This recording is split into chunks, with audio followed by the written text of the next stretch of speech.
on, Kyle? We are back for UFC 268. Let's do a quick recap of UFC 267 because I think we absolutely crushed it. How'd we do? Were up 15.32 units at the end of the night. Almost all of our bets hit.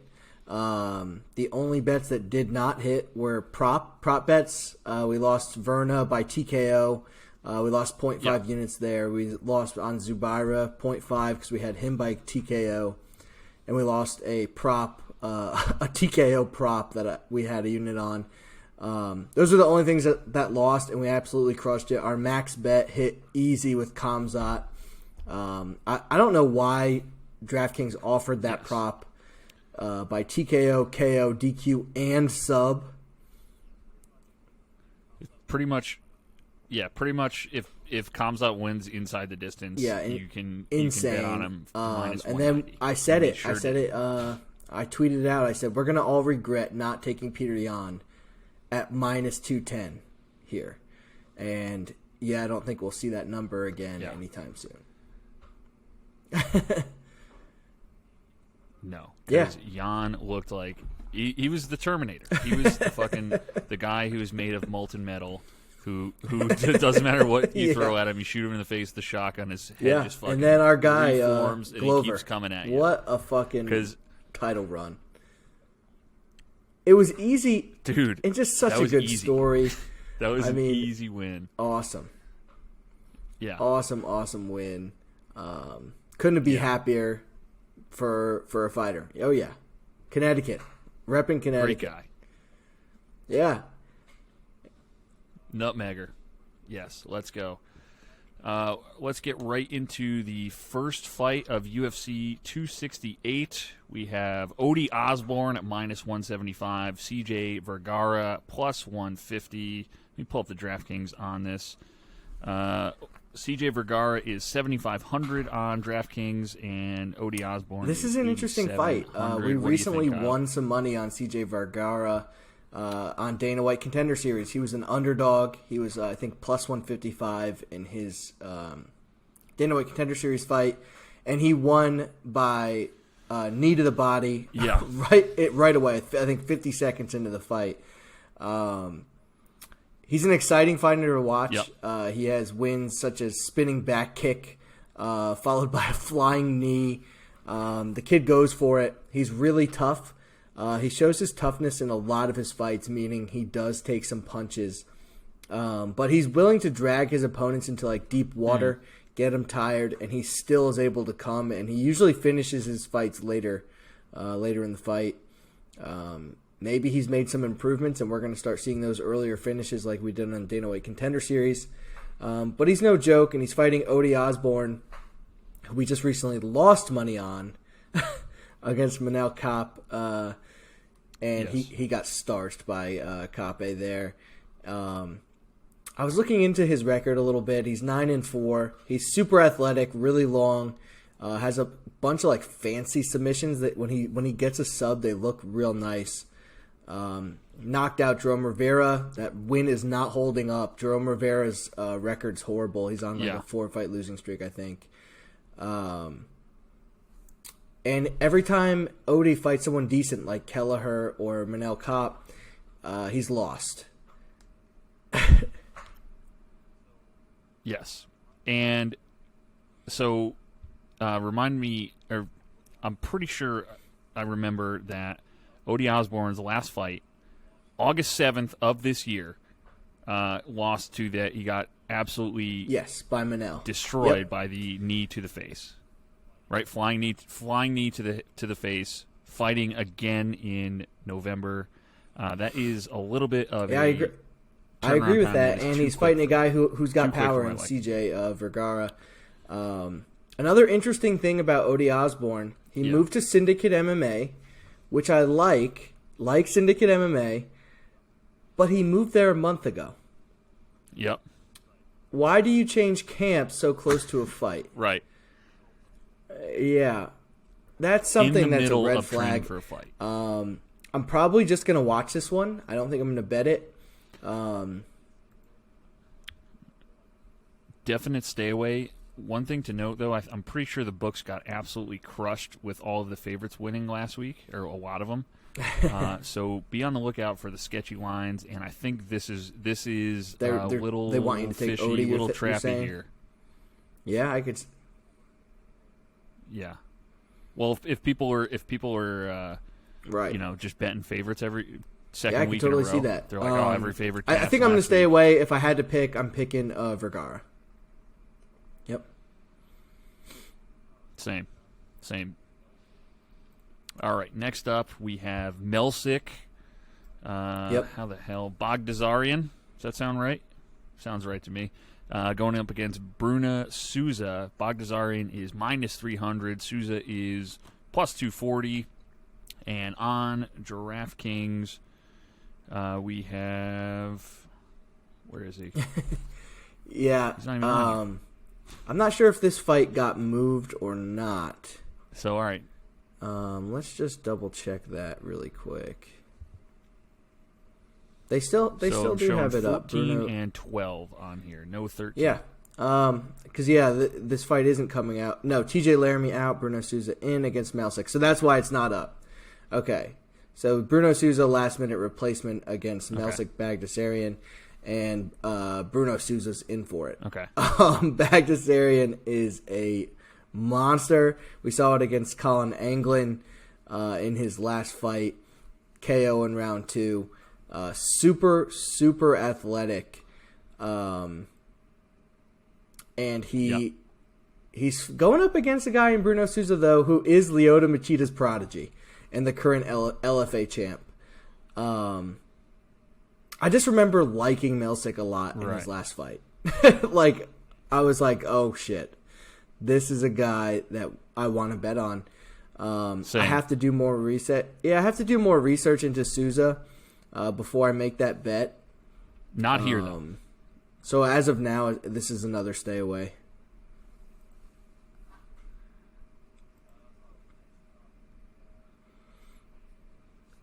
Agreed. All right, next up, this is another we have one. Alexa Last-minute replacement. against Dustin Jacoby John Allen. took that fight. Let me pull up the line here. So I'm not sure if the line is up yet. Yes. Yep. But I tell you what. Yep. Okay, so... But I tell you what. Alexa Kamor is out. John Allen has got screwed in this change of opponent. Because Yeah. Alexa Kamor fight was much more winnable than this fight against Dustin Jacoby. Jacoby, he's got good boxing. He's real strong. Yeah, this is a bad matchup for him. Hits hard, and he proved us wrong against Darren Stewart. I thought Darren Stewart was going to win that fight, and he starched him. We were way off on that. Jacoby throws heavy leg kicks. He's got power in his hands. He has good cardio. He holds up. Way off. Good wrestler, too. Kind of a meat and potatoes guy. And he's fighting against John Allen, who he's 13-6, 0-1 in the UFC. And he actually has a win over Mike Rodriguez, but he failed. Drug test afterwards, so it's now a no contest. He popped for an estrogen blocker, and this poor guy takes an estrogen blocker, not because he's on steroids, but because he has diagnosed, I forget the name, but basically he has man titties. Yeah, that's it. Gynecomastia? Yeah. So he contested Too much that. soy formula, no John contest. Allen. It didn't get overturned, but he swears he's not on steroids. He just has. You're saying it's caused from the steroids? I'm calling bullshit because that is 100% caused by steroids. That or you just have a natural. I mean, you're either on steroids or you're taking puberty blockers as a kid or something like that. There's no reason you're going to have gynecomastia unless you're on exogenous hormones that are causing an aromatase reaction that is too high, that is higher than normal, and then you would then need to take an aromatase inhibitor, like an estrogen blocker, to reverse that process. Although most of the time you can't actually reverse the gynecomastia. And he actually had that done. Like, breast tissue. He got it surgically. You just have to get it surgically removed. So it should not be an issue going going forward. Steroids or not, he's losing to Dustin Jacoby. I think he's going to get knocked out. His legs are going to get eaten up with hard leg kicks. He's not going to be able to take it. It's going to open up the strikes up top. Yes. Dustin Jacoby is going to win this. He'll probably finish it.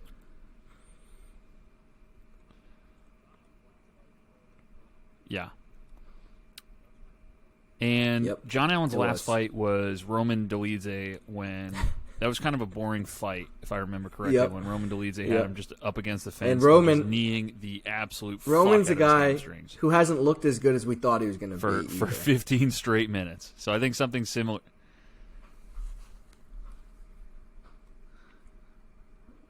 Right. Exactly. All right, moving on to another fun one. Fucking John Villante minus 105 going up against Chris Barnett. He did. Chris Barnett actually looked okay against Big Ben Rothwell. Yeah, because we max bet that last fight. I was like so in the first round. I was a little bit shook in that fight, and he did win. But Chris Barnett, you look at him and you're like, this guy's a joke. He's 5'9", weighs 260 pounds. Right. Yeah.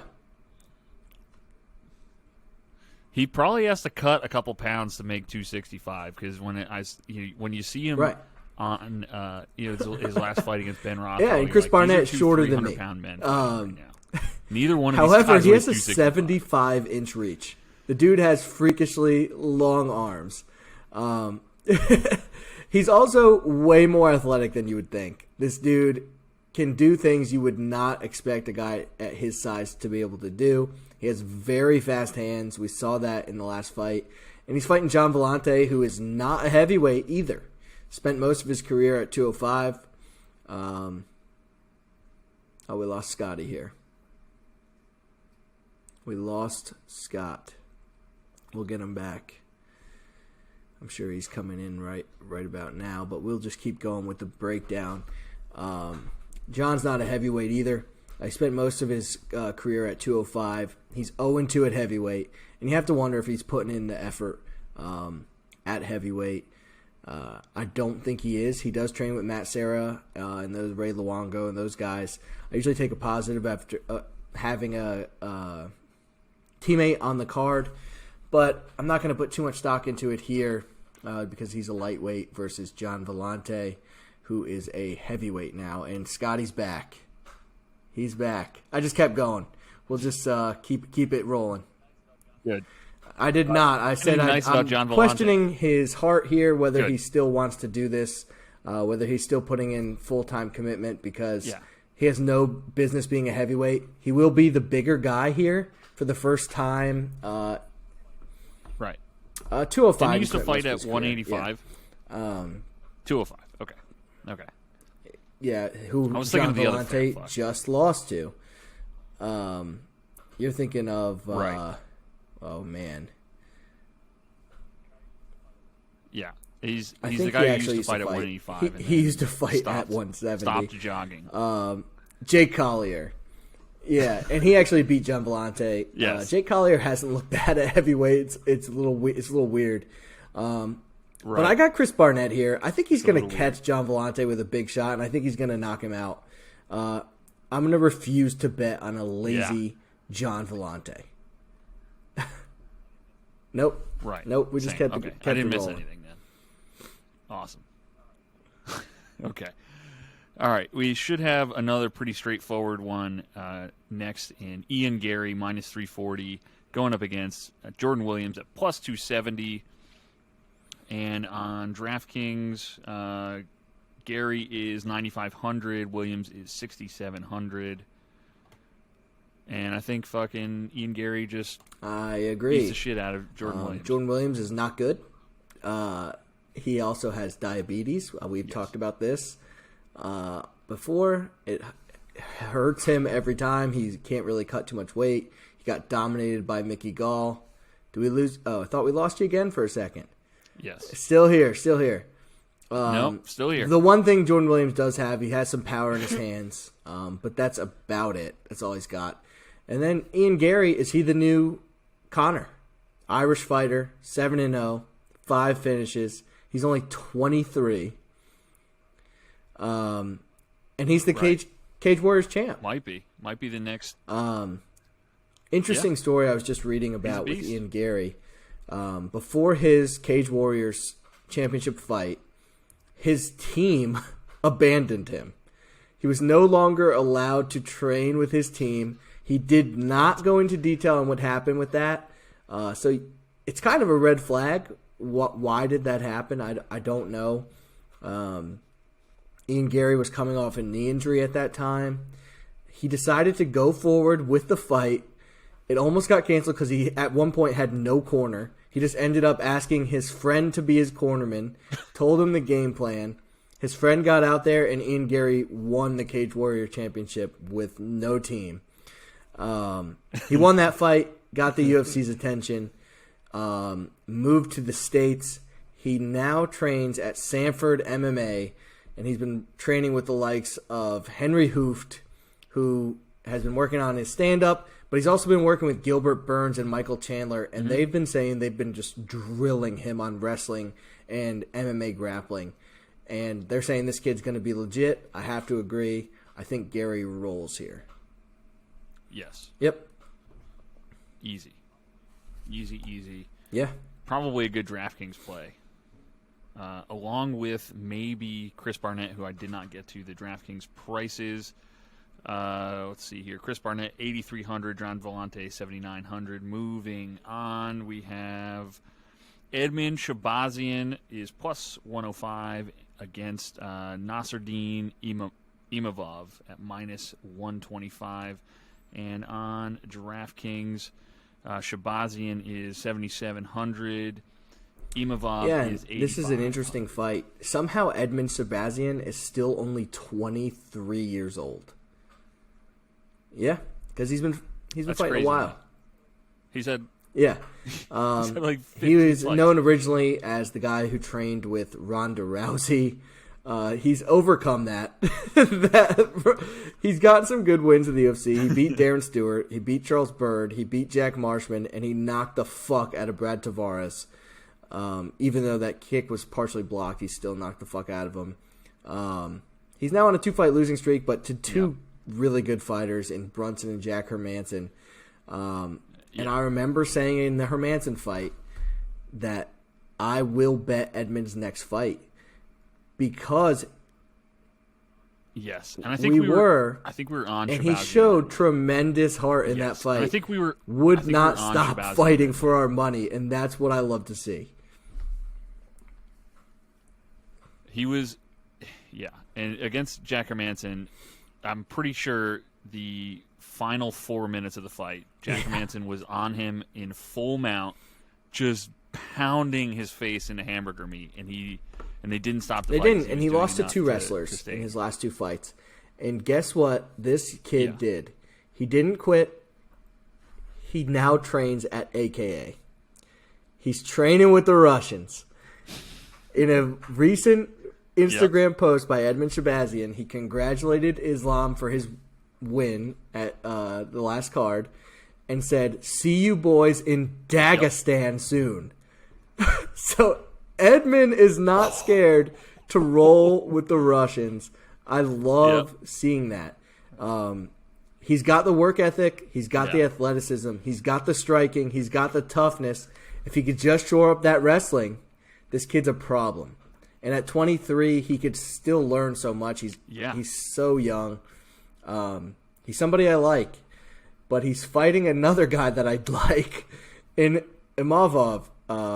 He's only 25 years old. It's two prospects. I'm shocked they actually made this matchup because they're two guys who I thought the UFC would want to build up.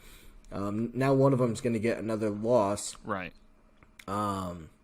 Imavov lost to Phil Hawes. No shame there. Phil Hawes is an excellent wrestler, and that's why he lost. He whooped Ian Heinisch in his last fight. And we were not on that. We were actually on Heinisch. His nickname's the Russian Sniper, and it's fitting because he throws hands like a fucking sniper. This is a tough fight to call. I lean Shahbazyan, especially as a dog. I think you are going to want either side of this for DraftKings. It's not going to go to the distance. That's probably the bet I would take. Yeah, this has banger written all over it. But I lean the dog, and I lean fight does not go the distance. Other than that, I don't really like these lower fights all that much betting-wise. No. Nope, not quite as easy as last week. But moving on to Phil Hawes against Chris Curtis. Phil Hawes is minus 330, and Chris Curtis is plus 260 on DraftKings.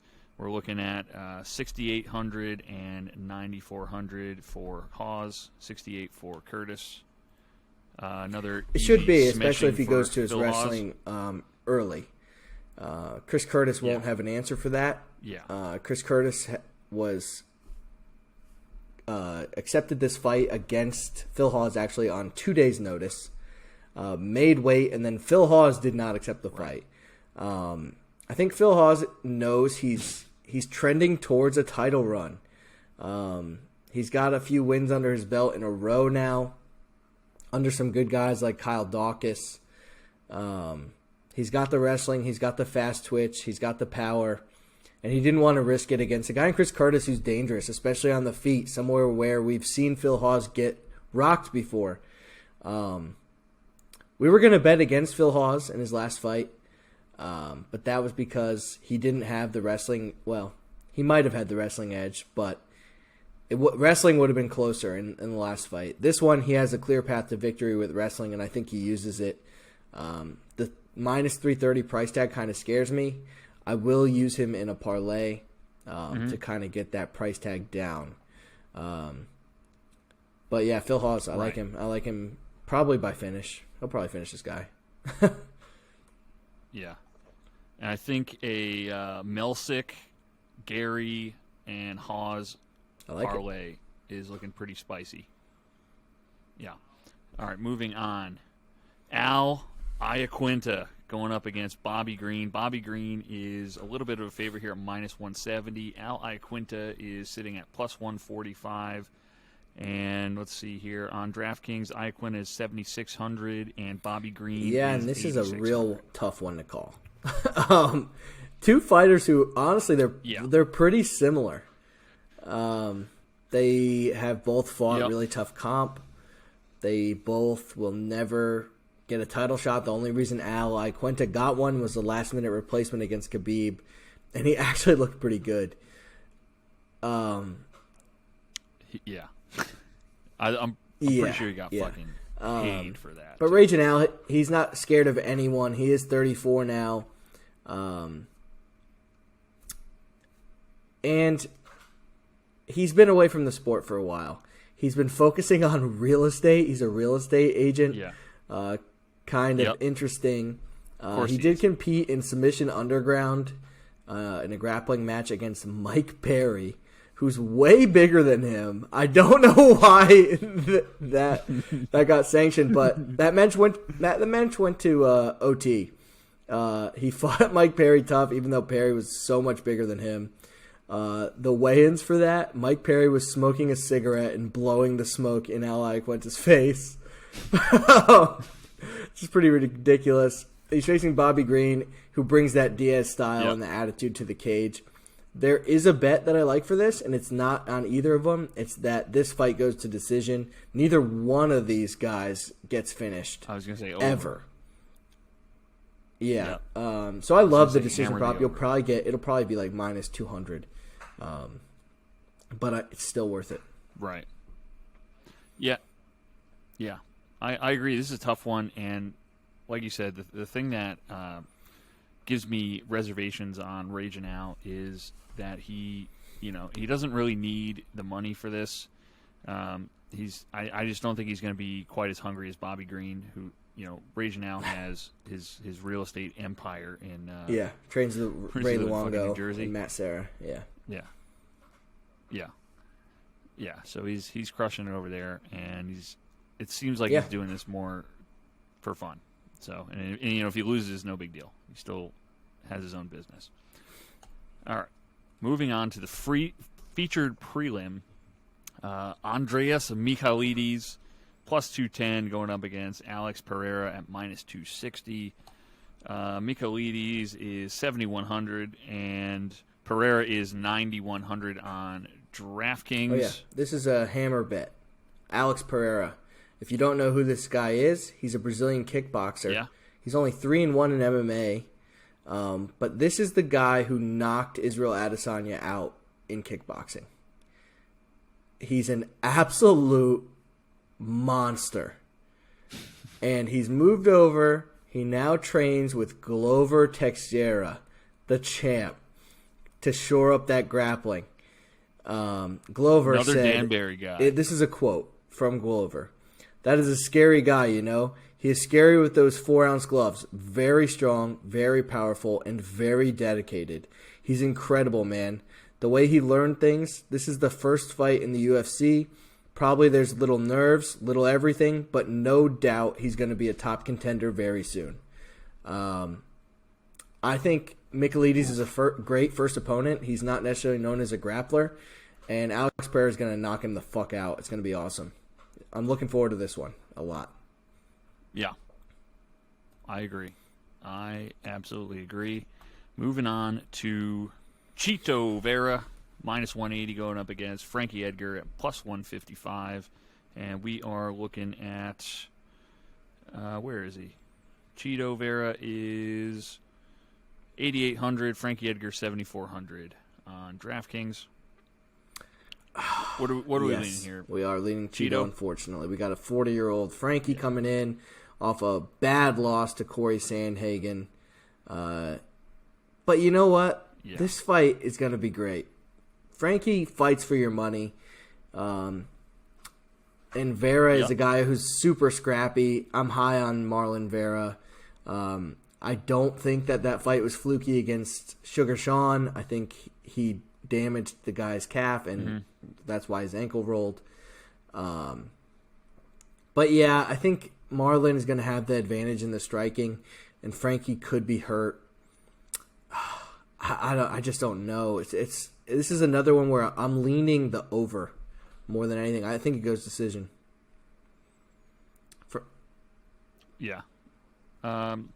Over is definitely a good play, and I don't know if it's worth it to lay the juice. Yeah, on, Frankie's still tough on Marlon here. Yeah, he is. We'll see. All right, next up, Shane Burgos going up against Billy Q. Shane Burgos is minus 200. Billy Quarantillo is plus 170, and we are looking at Billy Q 7,200, and I like Burgos the dog. Is 9K.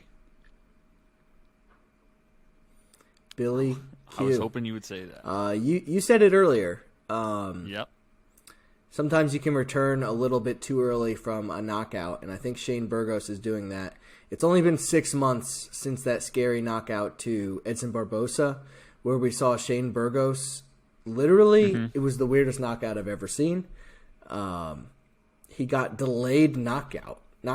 It was like he got hit, kept fighting, and then died. Like slumped, like KO'd cold. Yeah, it was scary. It was actually a scary one to watch. Yeah. I thought he was like really hurt. He's coming back from that. Shane Burgos, the biggest thing he's got is he's huge. He's huge for the division. Bigger than all of his opponents. He'll be bigger here.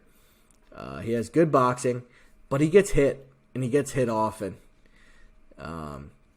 He kind of uses his chin, and he's always had a good chin in his fights, and he's taken a lot of damage because of that. It's starting to add up, and we saw that in the Barbosa fight. And Billy Q, he's super aggressive. He stays in your face. He wings big punches. Yes, he can get countered off those looping punches, but they're going to get through. They're going to hit Burgos. Burgos doesn't – he gets hit. Billy Q also has the grappling advantage in this fight. If he can get this to the ground, he'll have a huge advantage in the transitions. He's a tricky ground fighter. I like his subs. And he's been training with legendary boxer Antonio Tarver for this fight. I think there's too many paths to victory to be as big a dog as he is. I like Billy Q. Same. Love him. 72. Great DraftKings play, too. He is 7,200. And then up next, we got another pretty good one in Justin Gaethje, minus 200, going up against Michael Chandler, plus 170. Chandler is 7,300 on DraftKings. Gaethje is 89. This is another hard one to break down. I see paths to victories for both guys. Gaethje's path is to use those leg kicks. If he could get those leg kicks going, he could possibly hurt Chandler. Chandler's also been chinny in his career. It's how he loses fights. Justin Gaethje has heavy hands. Problem is, Justin Gaethje's there to be hit too. And Michael Chandler hits very hard. He's one of the more explosive fighters on the roster. He's super athletic, and he also holds a big wrestling advantage. I know everyone says Gaethje's a wrestler, all this. He's not. He's not an MMA wrestler. Michael Chandler has a huge wrestling advantage. I think he could use that to win this fight. I don't know if he'll do it. No, I think Michael Chandler will want to stand and bang. But I got Chandler. Sure. I'm taking the dog. I think he could get a knockout here. This is one where we've been taking overs all card. I think this is going under. One of these guys gets finished. Gets finished. Under City, and I have Chandler in my DraftKings lineup for that reason. Oh yeah, because of that freaking pop in his hands. Yep, those things are center blocks. And next up, we have title rematch. Fucking old thug Rose Namajunas going up against Zhang Weili. And let me pull up the line here. I think that's appropriate. Let's pick them right now. I think, I think so too. Especially since last fight, Zhang Weili was like minus 250. I mean, this is a really, really good fight. Both of these girls are super high level. One thing I do like is Weili Zhang moved over and now training with Henry Cejudo, the champ, Triple C. Yep. And he's helping her deal with this loss. He was explaining to her how he lost. He got kneed to the body by Mighty Mouse, his only loss in his career. And he's trying to help Weili deal with it mentally. She's kind of been a mess. She said the booze got to her in the last fight. I don't know what kind of excuse that is. Kind of a weak one. She did get caught, though, against Rose. Yeah. And it'd be interesting to see if she didn't get caught, what happens.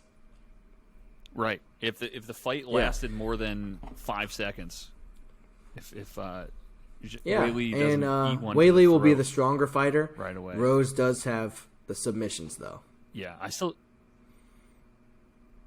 gonna say I still think Zhang Weili is probably a more well-rounded, better overall fighter. Cejudo said he's even helping her with that being more well-rounded. He said she's very good in all areas, but has trouble in transitions almost, and he thinks that's why she got caught with that kick. And he's helping her transition her wrestling, her striking, all to blend together.